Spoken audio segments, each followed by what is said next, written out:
Ny fanindran-dalana tamin'ny fanamariana ny tsingeritaona ho an'ny tranombarotra akordigy ny lalao nampifaliana ihany koa ireo mpifankatia lalao izay nentin'izy ireo nanamariana ny rososina zany ny tsingeritaona sy ny fetin'ny mpifankatia.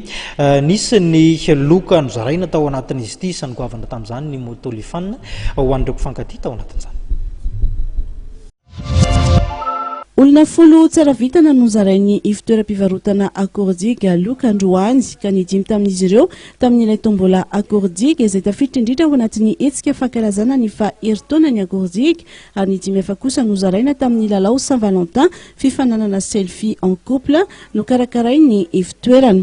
Io fanatanterahana ny fankalazana ny premier anniversaire io dia nikarakara événement anankiray zany ny centre commercial Akoho tombola izany izay nisy fitsipy-dalao tsotra kely tamin'izay dia mila mividy achat minimum na 30 000 ariary zany ny client anankiray teto amin'ny centre commercial na teo amin'ny restaurant na tato amin'ny galerie dia afaka mitondra ny tsikany ny accrochena miaraka amina flyer izay zarainay eraky Tananarivo sy teto amin'ny centre dia nandrotsaka izany tanature.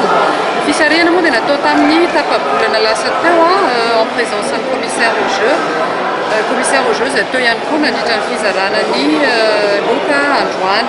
Loka tamin'izany moa dia scooter, séjour en amoureux tany ampefy, télé sy frigo pour marque Venus.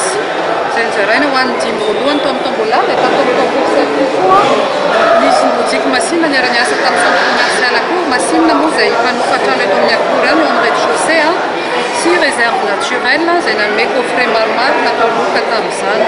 I Lantony Rinda Stefaniano nahazo ny loka voalohany dia ny motolifana 150cc ary fivanianana an'olon-droa any amin'ny hôtel Fariampefy kosa no azo ny loka faharoa tamin'ny tombola akordigy. Fahitalavitra 32 pouces frigo ary four kosa no azo ny loka fahatelo, fahaefatra sy fahadimy. Solosaina laptop kosa no loka voalohany tamin'ilay fifananana selfie en couple ary samy nahazo loka ihany koa ny faharoa ka hatramin'ny fahaefatra. Misy ihany koa ny fanokafana compte tahiry maimaimpoana avy amin'ny banky BOA. Amin'ny fankalazana ny andron'ny vehivavy ny Arby Valomars kosa indray dia manana tolotra maquillage maimaimpoana ho an'ireo vehivavy rehetra tonga eny amin'ny akordigy ny fitoerana ary zara-bon d'achat miisa 10 izay mitetsina 10,400 ariary isan'isany.